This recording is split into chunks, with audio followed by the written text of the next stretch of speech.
3 Anies Sandi mengungguli pasangan Ahok Jarot.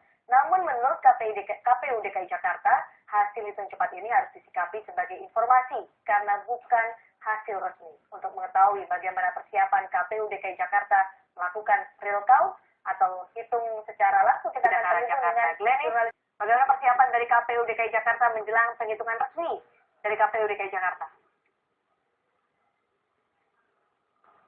Hitungan secara resmi dari KPU DKI Jakarta pada pilkada putaran kedua. Kita kembali membahas apa yang terjadi selama pemungutan suara berlangsung pada tanggal 19 April ini. Tapi kita maju karena berdasarkan hasil survei atau hasil penghitungan cepat sejumlah lembaga survei termasuk Litbang Kompas menempatkan pasangan calon nomor urut 3 Anies Sandi unggul jauh, bahkan Litbang Kompas menempatkan ada margin 16% antara pasangan calon nomor urut 3 dan pasangan calon nomor urut 2.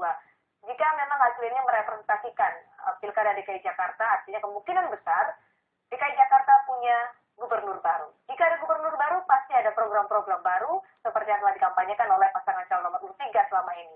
Mas Ferry, dari kampanye selama ini banyak hal yang disampaikan oleh pasangan calon nomor urut 3.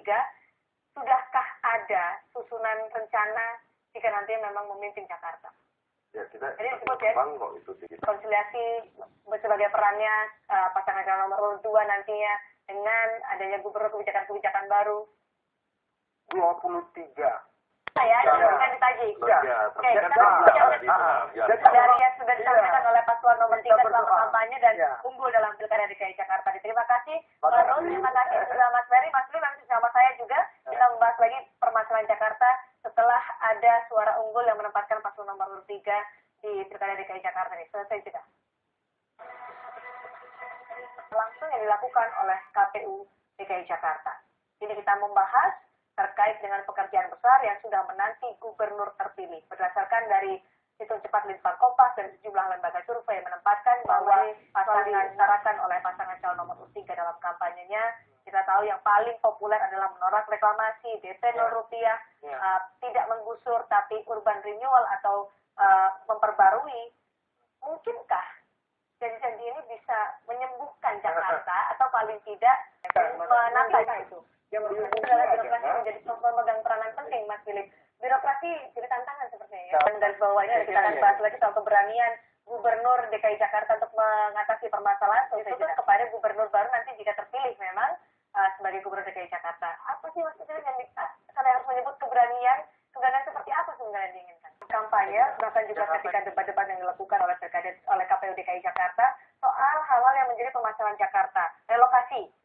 Itu adalah pendekatan yang sangat berbeda ditampilkan oleh pasangan calon nomor urut 3, sangat berbeda dengan kebijakan-kebijakan dari paslon nomor 2 petahana.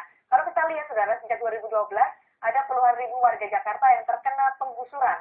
Di tahun 2012 adalah kehidupan yang baru di rumah susun setelah disiapkan oleh tapi memang menjadi masalah ada kajian menurut Pak Bu Menteri Keuangan mengatakan dihadapkan pada penataan tata ruang yang lebih baik jika memang harus memindahkan orang-orang. Tadi saya sepakat dengan Mas Inik bahwa kepada pemerintah pusat 4 tahun komitmennya harus bisa dibangun. Kalau tidak, penataan Ciliwung tertinggal.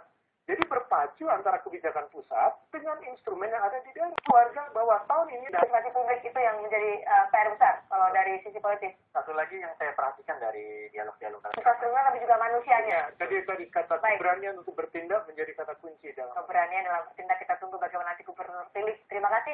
Saya sudah bergabung di Suara Unggul Pilkada DKI Jakarta. Kami akan kembali sudah tetap bersama kami selesai juga. Pilkada Jakarta putaran kedua, saudara. Kita masih membahas tentang bagaimana ke depannya tantangan-tantangan yang harus dihadapi oleh gubernur terpilih DKI Jakarta. Memang saat ini sejumlah lembaga survei mengeluarkan hasil hitung cepat menempatkan pasangan calon nomor urut 3 Anies Sandi unggul dibandingkan pasangan calon nomor urut 2 atau petahana. Diharapkan nama tidak setinggi dengan janji-janji yang disampaikan itu. Selalu begitu dalam setiap kampanye harus kita kan. Dan kita rencana-rencana bangunan.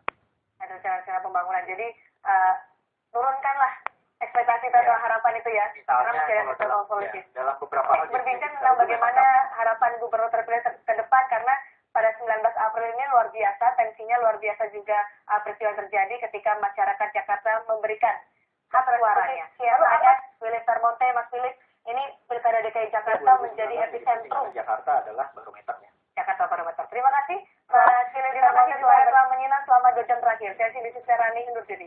Sampai jumpa.